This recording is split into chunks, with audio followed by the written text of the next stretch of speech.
why should somebody think about creating a community? If they're sitting there listening, they're probably thinking of like a Slack community, of a Discord that they're in. They're like, I've got this one on my WhatsApp and I have it on mute because it doesn't, just all it does is bother me. So why should I think about creating a community? Well, I do think communities are being launched very willy-nilly without much thought or strategy behind them. So I'm pretty aware of the fact that people are getting jaded about the idea of community, but that's because they're seeing it done incorrectly often.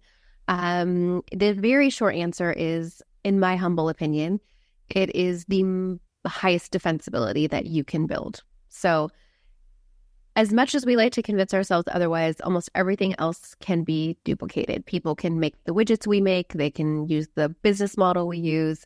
But the one thing that they cannot just duplicate is a community. And if you're able to bring your customers into such an intimate relationship that they are in your orbit at all times, that's just something that's sort of impenetrable.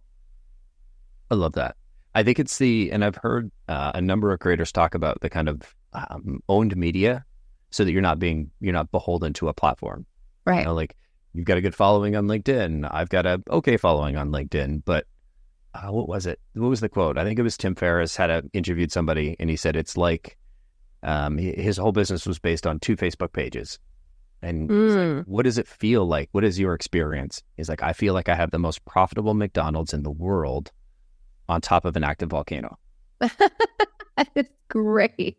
That is exactly right. That rug can be pulled out at any moment.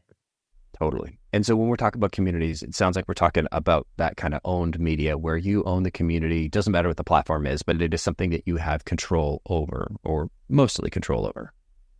Yes. And that really has a direct correlation with the platform you build. I mean, obviously you're talking about platform, but even to take this step further, there's a lot of platform options out there and not all of them allow you to own that data. So part of it is choosing to host your community on a space that you can literally just download a list of all members and email addresses. And not all platforms allow you to do that. Well, this episode brought to you by Thinkific. No, I'm just kidding. No, it is not. For shame.